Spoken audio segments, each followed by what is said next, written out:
Muy buen día. El día de hoy hablaremos de la caracterización del material y su utilización en los procesos. Mi nombre es Alejandro Santos Isidro y es la materia de sistemas de manufactura. Comencemos.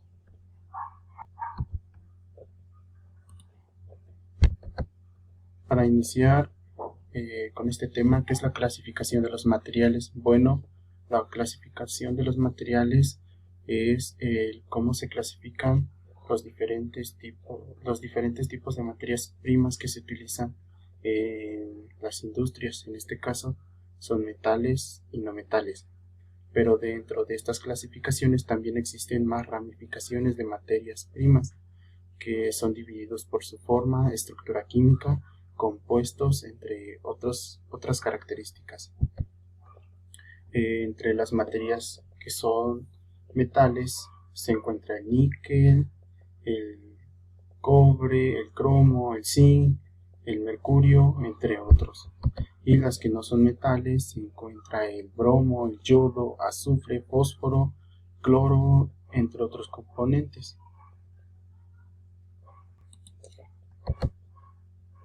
Empezaremos hablando de los metales. Los metales se usan comúnmente en aleaciones, las cuales están compuestas de dos o más elementos.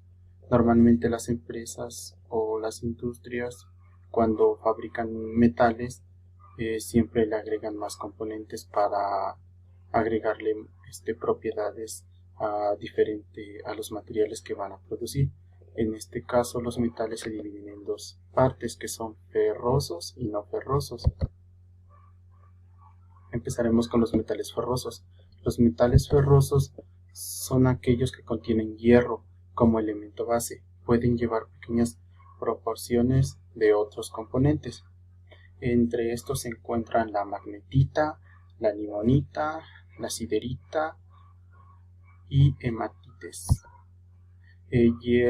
Estos metales son empleados para fabricar tuberías, entre otros componentes.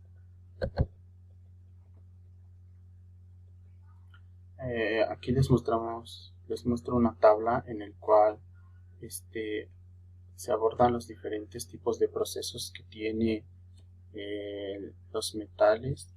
En este caso empezamos con el hierro colado, que es una aleación de hierro y carbón de 2 a 4%. Se utiliza en fundición, principalmente en fundición de arena. Este tipo de proceso se utiliza para fabricar instrumentos de cocina. A continuación sigue la fundición gris. La fundición gris representa el mayor tonelaje entre las fundiciones de hierro. Tiene una composición que varía entre el 2.5 y 4% de carbono y 1 a 3 de silicio. Se utiliza para hacer tuberías y normalmente se ve en las bancas que se encuentran en los parques. La fundición nodular o dúctil es un hierro con la composición gris, en la cual el metal fundido se trata químicamente antes de vaciarlo para provocar la formación de nodos o grafitos en lugar de hojuelas. Se utiliza normalmente para hacer sistemas mecánicos que utilizan engranajes para garantizar el funcionamiento de las maquinarias. El último es fundición maleable. Cuando las piezas de la fundición blanca se tratan térmicamente para separar el carbono en solución y formar agregados de grafito, el metal resultante se llama fundición maleable. Esto nos sirve para fabricar diferentes componentes que sirven para tuberías, también para componentes de carros, componentes de máquinas, entre otros componentes. Estos son algunos de los procesos más destacados. A continuación hablamos de los metales no férreos.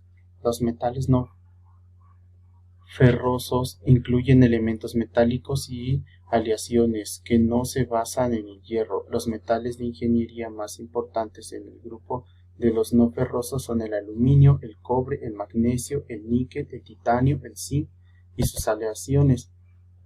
Este tipo de metales nos sirven para poder realizar diferentes productos, entre ellos tuberías, para hacer alambres muy finos, y también nos sirven para poder realizar cableado. A continuación les presento un cuadro en el cual se destacan los principales componentes que se utilizan en este tipo de procesos. El primero es el aluminio. Tiene una alta conductividad eléctrica y térmica, y su resistencia a la corrosión es excelente debido a la formación de una película superficial dura y delgada de óxido.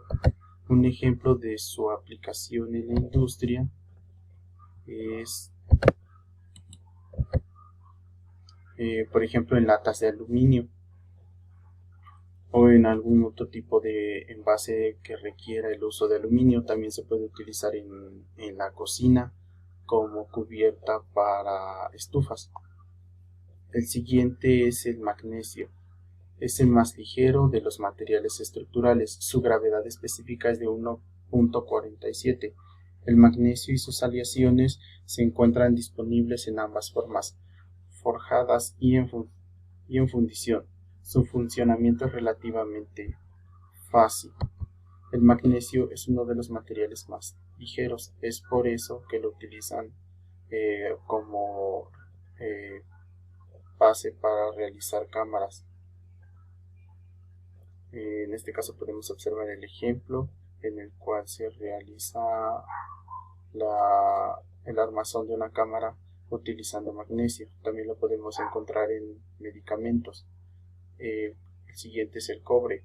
Es uno de los metales más conocidos por los seres humanos desde la antigüedad. El cobre puro tiene un color rosado rojizo característico, pero su propiedad más distintiva en ingeniería es su baja resistividad eléctrica, una de las más bajas de todos los elementos.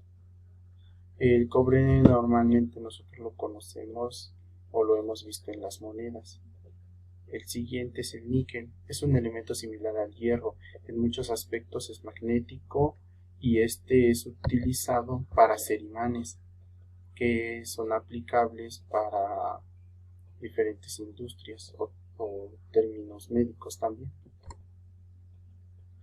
A continuación hablamos de los cerámicos. Un material cerámico se define comúnmente como un compuesto que contiene elementos metálicos o semimetálicos y no metálicos. Los elementos no metálicos típicos son el oxígeno, el nitrógeno y el carbón.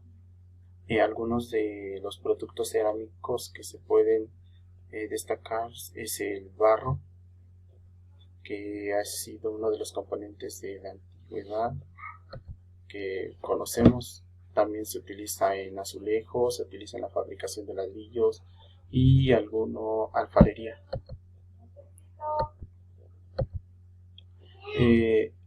Los materiales cerámicos, entre los materiales cerámicos están los vidrios, los productos de arcilla, los refractarios, entre otros. Algunas de las propiedades que tienen, por ejemplo, es el tiempo de fusión del vidrio, que es moderado, también las aplicaciones que son de alta tensión, entre otras características que se muestran en la imagen. También hablamos de los polímeros, que es un compuesto formado por repetidas unidades estructurales llamadas meros, cuyos átomos comparten electrones para formar moléculas muy grandes. Los polímeros están constituidos por carbón y otros elementos como hidrógeno. Los polímeros los podemos utilizar para hacer pelotas de goma, para hacer productos de plástico, inclusive para hacer equipos de natación que son utilizados por la elasticidad que tienen, y también son utilizados para hacer contenedores de productos. Los polímeros se dividen en diferentes categorías. Los primeros son los termoplásticos, que se someten a múltiples ciclos de calentamiento y enfriamiento, y estos tienen diferentes características. Por ejemplo, densidades bajas, que son más bajas que las densidades de los metales, temperaturas de fusión muy bajas y propiedades de aislamiento eléctrico. Algunos de estos ejemplos en productos son, por ejemplo, los plásticos. Se utiliza también para fabricar pinturas y barnices, también se utiliza para fabricar empaques como papel burbuja, cintas de aislar, entre otros productos. A continuación hablamos de los polímeros termofijos, que son materiales rígidos que tienen una estructura molecular compleja del tipo red. Esto significa que no pueden ser refundidos, que tienen un módulo de elasticidad mayor y que no son conductores de electricidad. Algunos de estos son las mangueras flexibles, las correas, las cintas y láminas, y entre otras piezas plásticas. También existen los elastómeros. Los elastómeros son polímeros capaces de sufrir grandes deformaciones elásticas, que en ocasiones pueden ser hasta el 500% o más de su forma original. Los elastómeros tienen como características principales que son blandos, amorfos, muy elásticos y no soportan el calor. El ejemplo más viable o más conocido son las ligas. También existen productos como lápices elásticos, entre otros productos, y también es aplicado en elaboración de ligas para las personas que practican deportes o resortes. También existen los polímeros compuestos. Un material compuesto se logra comúnmente con dos fases en las que se procesan separándose los materiales. Esto quiere decir que aquí se unen diferentes tipos de materiales para poder crear un nuevo material. Se realizan diferentes mezclas en fases específicas. Algunos de estos productos son los plásticos reforzados con fibras. Estos se utilizan para, por ejemplo, en el ejemplo de las camillas, son utilizados para que las camillas puedan flotar en el agua y sean ligeras. También se utiliza el carburo de tungsteno, que normalmente lo usan las industrias para la joyería, hacer artesanía con la joyería. También es utilizado en diferentes campos, por ejemplo en la ingeniería aeronáutica, en la ingeniería marítima, en diferentes industrias como deportiva, automotriz, entre otras. Pues eso fue todo. Espero que haya sido de su agrado, que les haya servido de algo, una pequeña introducción a los diferentes tipos de materiales, sus aplicaciones y algunos ejemplos. Muchas gracias por su atención.